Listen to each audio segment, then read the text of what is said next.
journey that you started out, and like I said, if I go on to YouTube, you're also kind of teaching English, right? That's where the neighborhood teacher comes in, and you're doing it in a very different way.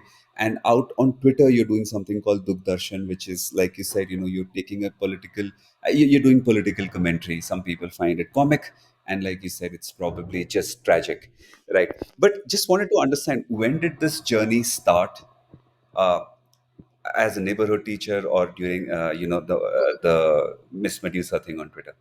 Can you just help us through Actually, the? through the journey, okay.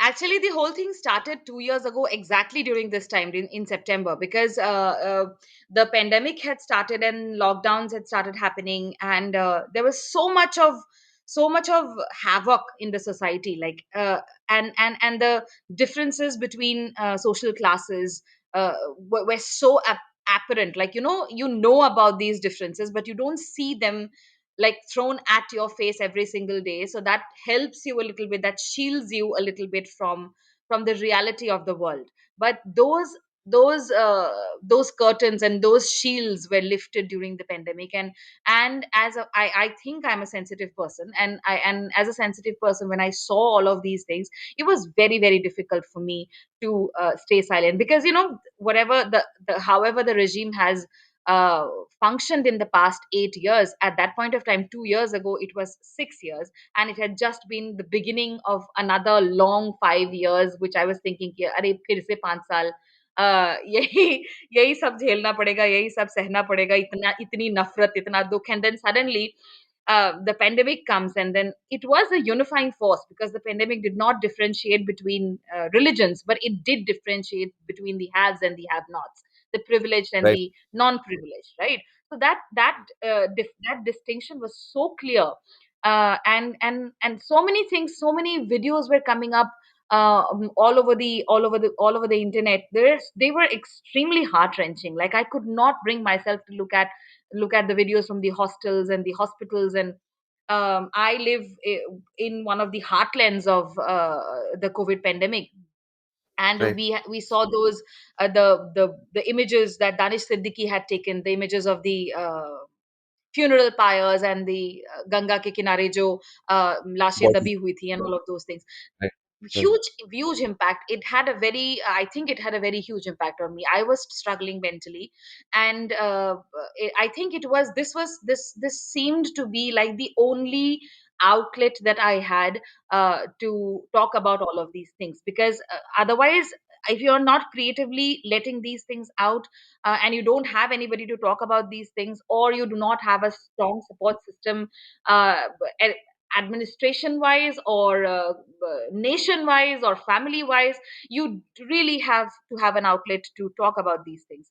And I right. think the saw on the migrants walking from Bombay to UP and Bihar, that was the time when it was like, there is no way I can keep silent. So that was the time I had made my first video, which went pretty viral, and it was picked up by Scroll and Quint at that point of time. And So after that that, that immediately after that, there was the Hathras incident. So these two okay, incidents, they were pretty close together. These two things were pretty close together, and that is what I um, had.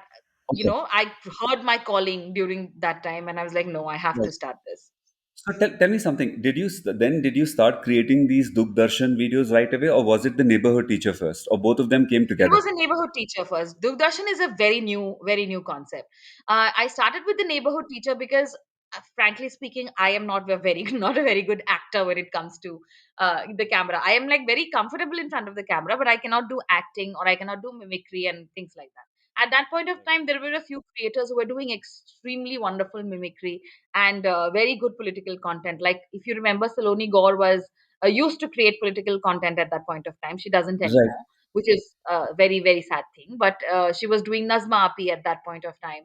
And then there was Garima, who was also doing Kangna Ranawat's mimicry, and Nirmala Sitaraman's mimicry, and wonderful, amazing creators, both of right, them. right, And in fact, they were the ones who I was inspired by them. I was like, see, there is a very healthy way to talk about these things, and a positive outlet. And if they know mimicry, and if she knows accents, Saloni knows accents, the only thing that I know was to teach English. I'm a teacher of linguistics and English. So I was like, okay, Okay. I know this, so maybe I can use this in whatever way I can. So initially, I started with conjunctions. I talked about how what are the different conjunctions and how you can use conjunctions to make sentences. And instead of using like normal sentences, I would you give political examples. So in one way, I was protecting myself by saying that these are just examples of sentences, and on the other hand, I was also making my point go across. So I had Right, to right, like do a lot of mental aerobics when it came to coming up with a neighborhood teacher. And right. it This is was the main reason for choosing English was because I know the language and I teach the language, and that is what was going to help me. okay. So one clue for people looking into her name is that, or looking into her real identity, is that she's an English teacher. Apart from the Yes. fact that she resides somewhere in Lucknow, probably. So Yes. yeah, yeah, great, Yeah. great. So that it's great to know that how you used storytelling to kind of teach something, be it a language, or sometimes people even use storytelling to teach. uh, it can be any subject per se.